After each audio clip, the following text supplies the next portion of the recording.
Hello super fans guys, team of battle series के एक और एपिसोड में वेलकम।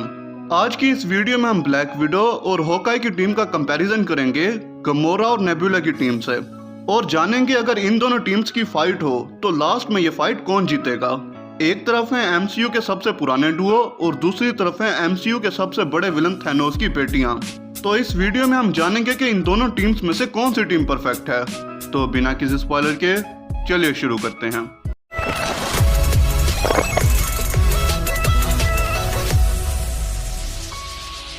तो गाइस, सबसे पहले बात करते हैं ब्लैक विडो और होकाई की टीम की। नताशा और क्लिंट की जोड़ी एमसीयू के सबसे पुराने डुओज में से एक है। ये दोनों ही शील्ड के बहुत पुराने एजेंट्स हैं। इन दोनों की बॉन्डिंग हमने बहुत बार देखी है, इसीलिए एंड गेम में वॉरमिर का ये सीन इतना ज्यादा इमोशनल बन गया था, क्योंकि ये दोनों ही एक दूसरे को बचाने के लिए खुद को सेक्रीफाइस करने के लिए तैयार थे। तो गाइस, सबसे पहले बात करते हैं ब्लैक विडो की पावर्स और एबिलिटीज की। एक नॉर्मल इंसान होने की वजह से नताशा के पास कोई सुपर पावर नहीं है। ना तो वो कैप्टन अमेरिका की तरह सुपर सोल्जर है और ना ही उसके पास आयरन मैन जैसा आर्मर है, लेकिन फिर भी आम लोगों के मुकाबले में ब्लैक विडो हर फील्ड में परफेक्ट है।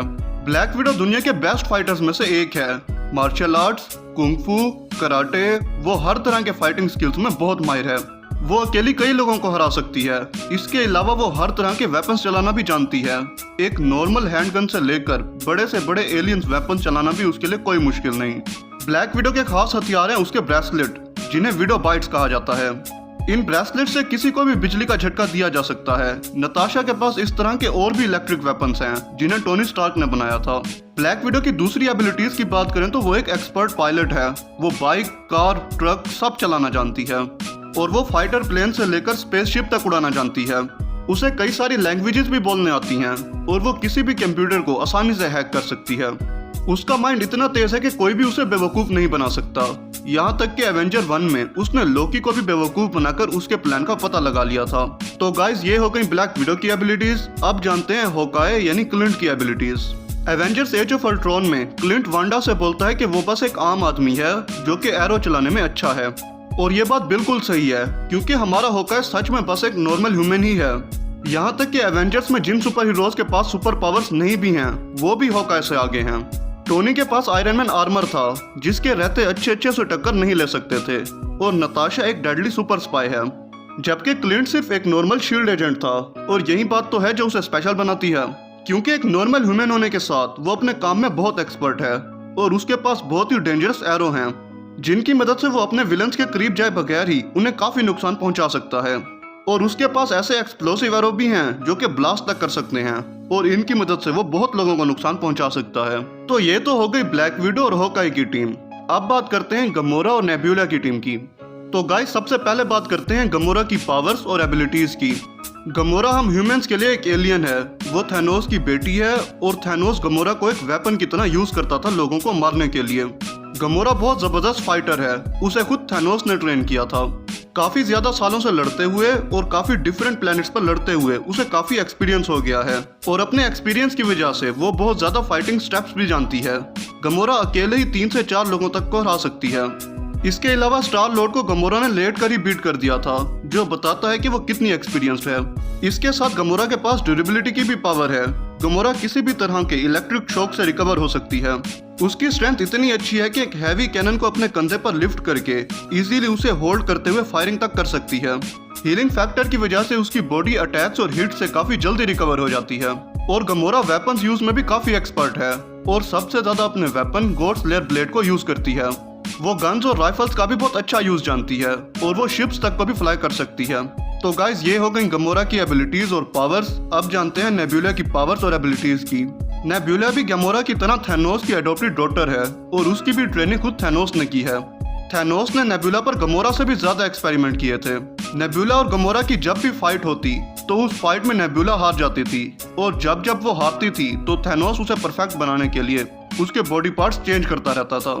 इसी वजह से नेबुला हाफ मशीन की तरह बन गई थी। नेबुला भी गमोरा की तरह अच्छी फाइटर है।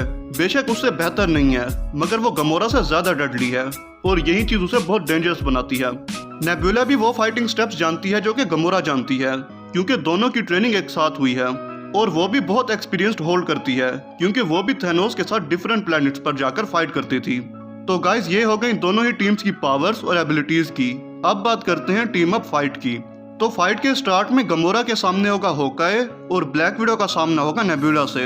होकाई गमोरा पर अपने एक्सप्लोसिव एरो से अटैक करेगा, जो कि गमोरा को ज्यादा डैमेज नहीं पहुंचा सकेंगे क्योंकि वो काफी ड्यूरेबल है।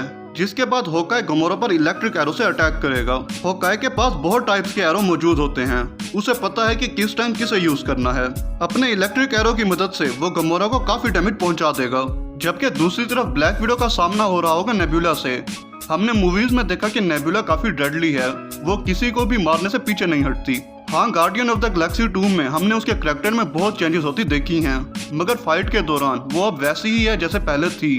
जबकि दूसरी तरफ ब्लैक विडो बिल्कुल इसके उलट है, वो किसी को भी ज्यादा डैमेज पहुंचाए बैटल जीतने की कोशिश करती है और इसीलिए फाइट के स्टार्ट में नेबुला ब्लैक विडो को ओवरपावर कर देगी। नताशा उस पर अपने ब्रेसलेट की मदद से इलेक्ट्रिक शॉक अटैक भी करेगी, मगर वो भी नेबुला को ज्यादा डैमेज नहीं पहुंचा सकेंगे। मगर फिर इन दोनों के दरमियान होगी हैंड टू हैंड फाइट, जिसमें गेम बिल्कुल चेंज हो जाएगी। Black Widow hand to hand fight में बहुत ज्यादा एक्सपर्ट है। हमने इन्फिनिटी वॉर में भी देखा जब उसका सामना थैनोस के ब्लैक ऑर्डर से हुआ था। और इस तरह ब्लैक विडो के अटैक्स के सामने नेबुला ज्यादा देर तक टिक नहीं सकेगी। जबकि दूसरी तरफ गमोरा इलेक्ट्रिक एरोज के डैमेज से जल्द रिकवर हो जाएगी। जिसके बाद होकाई और गमोरा के दरमियान हैंड टू हैंड फाइट होगी।